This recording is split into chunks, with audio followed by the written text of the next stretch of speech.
So does the cabin comfort kit offered by Honda actually resolve the heat issues with the Pioneer 1000, or is it just a band-aid? On today's Appalachian Mountain Riders, I'm going to let you guys know what my results with it have been.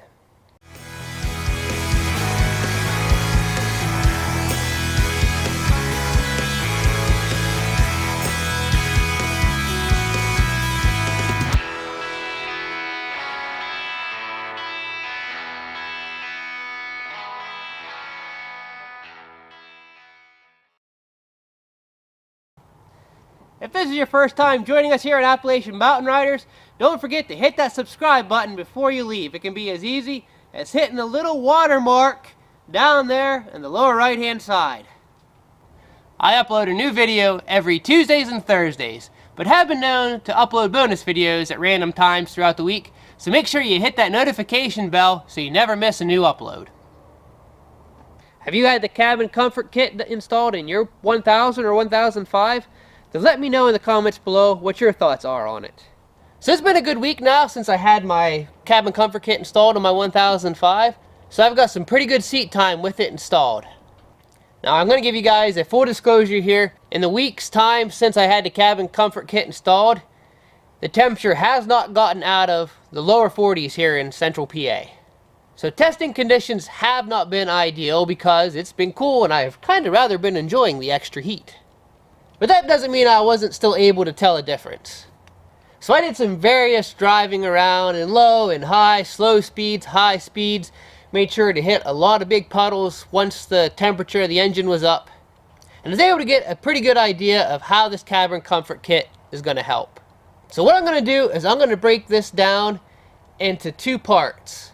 First, I'm going to look at the difference it makes for the passengers in the front. Hey, why do we gotta start with the people in the front? Don't the people in the back matter? Don't worry, we're gonna get to you back there.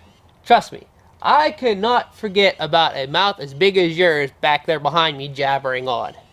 Now you just wait a minute here, mister. Just because you're the driver doesn't make you the most important person in the vehicle. So, focusing on the front first, did the cabin comfort kit help? Well, surprisingly, yes, it did. Overall, the temperature felt cooler. After I was done riding, I was able to put my hand on the center here and it not be almost blistering hot like it was before. And I was a little concerned that that little extra pad they add here on the top really wouldn't do much, but surprisingly enough, it helps a ton. Maybe not a crap ton. Again, warmer temperatures come spring and summer next year is going to be better suited to let me know. But it is a definite improvement. Now, the biggest improvement I did find was with the steam. Whenever the engine is up to operating temperatures and you're going through and hitting that water that splashes up through the skid plate and bathes the engine, not a single lick of steam made its way up into the front. And therein also lies the biggest flaw that I found. So I'm going to turn it over to Loudmouth back there and let him tell you what I'm talking about. Why, thank you, Your Highness. As I thought was going to be the case when I saw the kit installed, it really doesn't do anything for the passengers in the back. It seems like the whole kit was tailored for the people in the front. Now granted, the heat back here never seemed to be as bad as it was for the front passengers. However, I have noticed what I would consider a major flaw with this cabin comfort kit design, and that was with the steam. See, before the kit, the steam actually had a way to kind of escape into the front area as well. But with this redesigned kit, it funnels all the steam that comes up right back into the rear passenger's face. So you can see why I have a reason to be a loudmouth back here. I'm getting an unwanted steam bath, alright? Now this was more noticeable at slower speeds. When you're going faster, you have a little bit more airflow. The steam did seem to stay lower and not come up in your face. But when I was creeping through the woods and going through deep mud puddles where I had to be slow and cautious, or if I had to stop after going through a mud puddle, maybe to take it back out of four-wheel drive for the rest of the trail, the steam just funneled right up behind the seat and right into where the passenger's face would be.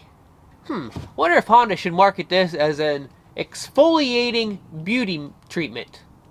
Don't they say steam baths are good for the pores? It opens them up. So does that mean that this fix from Honda is a complete fail? Well, no. In fact, if you own the 1003, then this cabin comfort kit is right up your alley. It's going to pretty much solve a lot of your heat and steam issues. But if you own a 1005, is it still worth it to go get this done? Well, it is free, and it's only going to cost you the amount of fuel it takes to haul your machine to your local dealer. But if you have to drive hours and hours to get to your local dealer, then you might be better off just to order an aftermarket solution online. Since I'm someone that usually has their kids riding in the back, I probably am going to explore further solutions to this problem.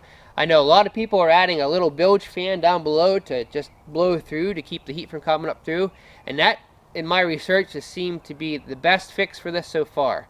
Now, winter's coming, so I'm not going to do this right now, but come next spring, next summer, especially before the next Pioneer takeover at Ride Royal Blue, I'm probably going to install a bilge fan to this to further help. So again, it all comes down to you and whether or not you want to burn the fuel to haul this to the dealer. 1003 owners, I'd say definitely get it done. 1005 owners, I will leave it up to your discretion. Have you installed an aftermarket heat control device of some sorts in your 1000 or 1005? Then let me know that as well in the comments below. Now, I don't know if you guys can tell this or not, but I have been sick the past couple of days. I'm going to go in under a nice warm blanket with a cup of hot chocolate and let my sniffles unsniffle themselves. So remember, it doesn't matter what you ride as long as you ride, so keep on riding.